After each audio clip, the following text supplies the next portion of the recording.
The 1950s weren't just jukeboxes, chrome cars, and suburban smiles. Beneath that polished surface, filmmakers were pushing boundaries in ways society wasn't ready for. Some films were so violent, so taboo, that governments outright banned them. Hidden reels locked away, whispered about, erased from history. But what were these films, and why did they spark such panic? Tonight, we expose the most brutal exploitation films of the 1950s. The Wild Women of Wongo, 1958. It looked like harmless pulp at first glance, a gaudy jungle adventure with actors draped in costumes that felt more beach party than prehistoric tribe. But behind the Technicolor spectacle, The Wild Women of Wongo quickly drew fire for its savage women narrative. The plot, tribes divided by beauty and ugliness, wasn't just odd, it was seen as morally corrupt. Censors in the UK and parts of Europe banned the film, calling it indecent and primitive propaganda. Critics slammed it as insulting, while church groups petitioned to have reels destroyed. Ironically, the production itself was plagued with chaos. Shot in Florida with amateur performers, the crew faced constant weather delays, underfunded sets, and public embarrassment when locals mocked the shoot. Audiences in America mostly ignored the film, dismissing it as trash. Yet the sheer absurdity of its premise later made it a cult relic. College campuses rediscovered it in the 1970s, celebrating its camp value. What began as an embarrassing flop is now viewed through a strange nostalgic lens, a reminder of how mid-century censorship often targeted spectacle rather than substance. In the clash between conservative morality and cinematic excess, The Wild Women of Wongo became a cautionary tale of culture's fear of the bizarre. Teenage Crime Wave, 1955. The 1950s were gripped by fears of juvenile delinquency. Teenage Crime Wave poured gasoline on that fire. The film followed two teenage girls who escape reform school only to launch into a spree of robbery and violence with a trigger-happy boyfriend. The imagery, youth with guns, challenging authority, was too much for censors. The UK banned it immediately, citing its potential to inspire crime. Some American cities followed suit, with mayors refusing screenings in their towns. Behind the scenes, Columbia Pictures quietly distanced itself, afraid of political backlash. The production was equally chaotic. Originally planned as a message picture, studio rewrites pushed it toward lurid thrills. Actors clashed with the director, while newspapers derided it as juvenile hysteria on screen. Still, teens lined up to see it, until theater raids shut it down. Years later, critics reevaluated it as a mirror of Cold War paranoia. Society terrified that the next generation would rebel against everything. Today, it's streamed on cult platforms, no longer shocking but still eerily relevant. Its banning proved how much authority feared cinema's power over youth. She Shoulda Said No, 1951. Released under multiple titles, Wild Weed, The Devil's Weed, She Shoulda Said No, this exploitation drama targeted America's growing fear of marijuana. The story followed a young woman who loses everything after being introduced to the drug, descending into crime, despair, and ruin. It was billed as a cautionary tale, but censors saw only sensationalism. Police groups warned theaters against showing it, claiming it glamorized vice. Several states banned screenings outright. Behind closed doors, studio executives were furious. The film used actual law enforcement endorsements during marketing, creating confusion over whether it was public service or pure exploitation. Production chaos added to its reputation. Much of the cast were struggling actors paid in scraps, while scenes were reportedly reshot dozens of times to appease local boards. Critics called it a propaganda nightmare, yet young audiences turned it into a guilty pleasure. The film resurfaced in the 1970s as a cult hit during the counterculture era. Its over-the-top moral panic became unintentional comedy. What once sparked fear now reads like camp satire. But its banning reminds us how fragile free expression was in the 1950s, where even a low-budget warning could be silenced. I Was a Teenage Werewolf, 1957. At first glance, this looked like typical drive-in fare: teenagers, thrills, and a monster in the night. But I Was a Teenage Werewolf pushed a cultural panic button. The story followed a troubled young man who undergoes therapy, only for experimental treatments to unleash his inner beast. To 1950s audiences, it wasn't just horror, it was rebellion wrapped in fangs. Conservative groups branded it corruption of youth. Censors in Ireland, Sweden, and several Latin American countries outright banned it. They argued that it glamorized violence, encouraged disrespect for authority, and blurred science with superstition in ways that could unsettle impressionable audiences. Behind the scenes, chaos reigned. Lead actor Michael Landon was still unknown, and his werewolf makeup required grueling hours under heavy prosthetics. The low budget meant corners were cut, leaving cast and crew overworked and underpaid. Yet somehow, the film turned into a box office smash. Critics despised it, calling it lurid and sensational. But teens adored the premise of suppressed rage exploding into violence, mirroring their own frustrations under rigid social order. Over time, it became a cult classic, remembered less for its scares and more for sparking the wave of teen monster films that followed. The banning only enhanced its legend, proving that when authority tries to muzzle youth culture, it often amplifies its power instead. The Moon is Blue, 1953. By most measures, The Moon is Blue wasn't even an exploitation film. It was a romantic comedy. But one element turned it into a lightning rod. The script dared to use words like pregnant and virgin, unacceptable under the production code. Hollywood had never heard such frank dialogue. The backlash was immediate. The Catholic Legion of Decency condemned the film, warning audiences it was morally dangerous. Several states, including Maryland and Kansas, refused its licensing. Internationally, Ireland and Spain banned screenings outright. For a frothy comedy, it became one of the most controversial films of its era. Behind the curtain, director Otto Preminger battled the censors head-on. He refused to alter the dialogue, insisting that the words were natural and honest. Studio executives panicked, but ultimately sided with him, a rare act of defiance against the code. Theaters that did show it faced protests, with picket lines accusing it of smut under the guise of wit. The controversy overshadowed the film's gentle humor, but history remembers it as a turning point. While not violent, its banning revealed how fragile 1950s sensibilities were. What frightened censors most was not blood or monsters, but language itself. In hindsight, the banning of The Moon is Blue illustrates how censorship often says more about the culture enforcing it than the film being silenced. Charana. The Girl in the Kremlin, 1957. Few films dared to mix political paranoia with pulp melodrama quite like The Girl in the Kremlin. The premise was outrageous. Joseph Stalin faked his death and lived on in secrecy, aided by grotesque plastic surgery. Add in abductions, torture chambers, and a woman hunted across Cold War Europe, and it became a fever dream of exploitation cinema. But the timing was disastrous. Released just 4 years after Stalin's real death, the movie outraged both Soviet officials and nervous Western censors. The UK and Finland banned it for inflaming Cold War tensions. American critics branded it irresponsible hysteria. Even Hollywood insiders whispered that it was too dangerous. Production itself was troubled.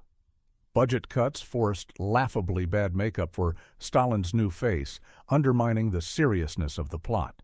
Still, audiences turned up, drawn by lurid posters promising forbidden secrets. Some theaters, however, canceled showings under pressure from civic leaders. Its legacy is complicated. While derided as absurd, it represents how deeply the Cold War shaped exploitation cinema. It tapped into collective fear, paranoia that enemies could cheat death, infiltrate society, and strike again. In the end, The Girl in the Kremlin was less about Stalin than about America's own nightmares. And the ban only amplified those fears, turning a pulp thriller into a cultural echo of Cold War anxiety. Untamed Youth, 1957. On the surface, Untamed Youth was just another rock and roll-infused melodrama, starring future television icon Mamie Van Doren. But its storyline cut deep into America's anxieties. Two sisters arrested for hitchhiking are sentenced to a corrupt labor farm where teenagers are exploited for profit. It was daring in its critique of authority, and that's what made it dangerous. Southern states were particularly hostile, claiming the movie slandered the justice system. Several counties banned it outright, citing anti-establishment propaganda. In the UK, censors delayed its release for months, demanding cuts to scenes depicting police corruption and the brutal treatment of youth. Behind the scenes, Warner Brothers tried to market the film as a warning about delinquency, but critics saw through the veneer. They called it lurid, trashy, and irresponsible. Production troubles didn't help. Rumors swirled of budget overruns and disputes between the director and studio executives who wanted it toned down. Yet the film struck a chord with younger audiences who saw in its story a mirror of their own rebellion. Banning it only enhanced its allure. By the 1970s, it was re-evaluated as an early example of exploitation cinema daring to expose corruption. Today, Untamed Youth feels less shocking, but remains an artifact of a time when simply questioning authority could get a film blacklisted. The ban turned what might have been forgotten pulp into a cultural time capsule of defiance. The Man with the Golden Arm, 1955. Few films of the 1950s packed the raw punch of The Man with the Golden Arm.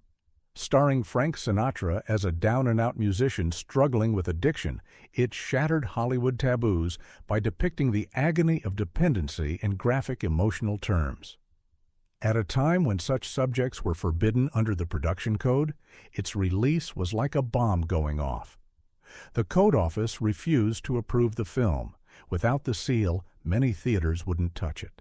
Several states, including Kansas and Ohio, banned it entirely. Internationally, it was censored heavily in Ireland and Italy, where officials claimed its subject matter was immoral and unfit.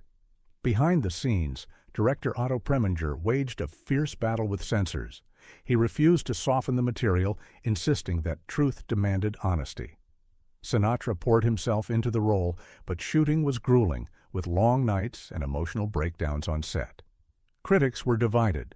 Some hailed it as a masterpiece. Others condemned it as filth disguised as art. But audiences flocked, and the controversy made it a sensation. The ban gave it an aura of forbidden truth. Its legacy endures as a landmark in breaking censorship's stranglehold. The Man with the Golden Arm wasn't just a film. It was a declaration of war against silence. Its banning proved how much power cinema held to confront society's hidden demons. Garden of Eden, 1954. In the 1950s, the very idea of portraying alternative lifestyles on screen was radioactive. Garden of Eden was marketed as a social hygiene film, but in truth, it was a thinly veiled exploitation piece centered on a nudist colony. Its sunny, almost wholesome presentation made it even more threatening to moral guardians, because it didn't frame its subjects as criminals or deviants. The production code refused approval, and many states banned it outright. Church groups campaigned against theaters, labeling it immoral propaganda. In the UK, it was denied release until significant cuts were made. Even then, screenings drew protests and, in some cases, police raids. Behind the curtain, filmmakers argued they were promoting body acceptance and natural living. But the reality was more cynical. It was sold as titillation disguised as education. Production was chaotic, with inexperienced actors and locations hastily arranged in Florida. The crew even faced harassment from locals who thought the film was corrupting the community. Critics called it a disgrace, but curious audiences made it a hit in underground circuits. By the 1970s, it was rediscovered as both a time capsule of censorship hysteria and a bizarre attempt at legitimizing exploitation as educational cinema. The banning of Garden of Eden revealed society's terror not of violence, but of alternative ways of living. It proved that in the 1950s, even sunshine and palm trees could be framed as dangerous. Reefer Madness, 1950s re-release. Though originally made in the 1930s, Reefer Madness found new life in the 1950s when it was dusted off and re-released for drive-ins and grindhouse circuits. The film, with its lurid warnings about marijuana leading to insanity, violence, and ruin, became a lightning rod once again. In the Eisenhower era of conformity, its overblown warnings turned into both propaganda and parody. Several U.S. states banned the re-release, claiming the film was outdated and misleading. Ironically, officials feared it trivialized drug dangers rather than exaggerating them. Abroad, countries like France and Italy blocked its screenings altogether. Behind the scenes, the revival was pure exploitation. Distributors slapped on new titles, The Burning Question, Dope Addict, to sell it as fresh. Projectionists whispered about theaters being rated mid-showing, reels confiscated in front of confused audiences. Critics mocked it as laughable, but that didn't stop curious crowds. Teenagers flocked to see what their parents were so worried about. The very fact it was banned made it irresistible. By the 1970s, it was embraced as a cult comedy, screened at midnight movie festivals. Its banning in the 1950s only amplified its mystique. What began as a moral panic film became an unintentional satire of America's fears, and its survival proves that censorship often fails to bury what it fears most. It immortalizes it. The French Line, 1954. When Howard Hughes produced The French Line, he wasn't aiming for subtlety. He cast Jane Russell and marketed the film with the slogan, "Jane Russell in 3D." Need we say more? The movie itself was a frothy musical comedy, but the publicity fixated on Russell's figure, shot in daring 3D close-ups that scandalized censors. The production code refused to approve it. States like Ohio and Maryland banned screenings outright, and even in Hollywood, studio bosses accused Hughes of peddling indecency. Catholic groups denounced it as corruption wrapped in Technicolor. Behind the curtain, Hughes played a dangerous game. He pushed Russell into promotional stunts, parading her as Hollywood's bold new symbol of rebellion. The director clashed with executives who feared lawsuits and church boycotts, but Hughes refused to cut the controversial sequences, insisting they were the film's entire selling point. Critics were merciless. They dismissed the story as fluff and accused Hughes of exploiting his star. Yet audiences were intrigued, and the movie made money despite the bans. The more it was censored, the more crowds demanded to see it. In later decades, The French Line became infamous less for its comedy and more for its marketing, a symbol of how far producers would go to provoke outrage. Its banning showed that sometimes the real scandal wasn't the film itself, but the audacity of its advertising. High School Confidential, 1958. MGM's High School Confidential looked like a standard teen rebellion drama, but its content hit like a grenade. The plot followed a slick new student who infiltrates a high school drug ring, only to reveal himself as an undercover cop. Along the way, the film depicted marijuana use, beat poetry, wild parties, and corrupt authority figures. For 1958, it was dynamite. The production code reluctantly passed it, but international boards weren't so forgiving. The UK banned it for glamorizing delinquency. In Canada, cuts were ordered to nearly every scene involving drugs. In the U.S., civic groups railed against it, accusing it of giving teenagers a blueprint for vice. Behind the scenes, the production was chaotic. MGM wanted a cautionary tale, but screenwriters laced it with enough lurid detail to keep young audiences hooked. Russ Tamblyn, playing the lead, grew frustrated with constant rewrites. Jackie Coogan, once America's beloved child star, delivered one of his strangest performances as a sleazy drug pusher. Critics tore it apart, calling it exploitation disguised as education. Yet teenagers swarmed drive-ins, and the bands only made it hotter. By the 1970s, it was rediscovered as a cult gem, celebrated for its mix of absurdity and grit. The banning of High School Confidential revealed a cultural truth. When adults try to silence youth-oriented films, they only make them louder. What was once condemned as dangerous became a badge of rebellion for an entire generation. The Blackboard Jungle, 1955. Few films rattled the 1950s establishment like The Blackboard Jungle. It wasn't pitched as exploitation, but its images of classroom chaos and rebellious youth turned it into one of the most controversial movies of the decade. Starring Glenn Ford as an idealistic teacher, it introduced audiences to violence, racial tension, and the new sound of rock and roll. Bill Haley's Rock Around the Clock. Parents panicked. Teenagers danced in theater aisles, fights broke out, and some venues reported vandalism during screenings. Britain's Board of Film Censors initially banned it, fearing it glorified delinquency. In the U.S., several cities restricted or blocked screenings entirely. Church leaders called it a manual for rebellion. Behind the scenes, MGM executives were divided. Some wanted to soften the script, others believed controversy would fuel ticket sales. The production was grueling, with young actors pushed to deliver raw, abrasive performances that unsettled even the crew. Critics split sharply. Some hailed it as a brave social commentary, while others accused it of inciting chaos. The ban only cemented its reputation. By the 1970s, it was celebrated as a landmark in youth cinema. The banning of The Blackboard Jungle proved one thing. When art reflects reality too clearly, society often chooses to silence it rather than face its own reflection.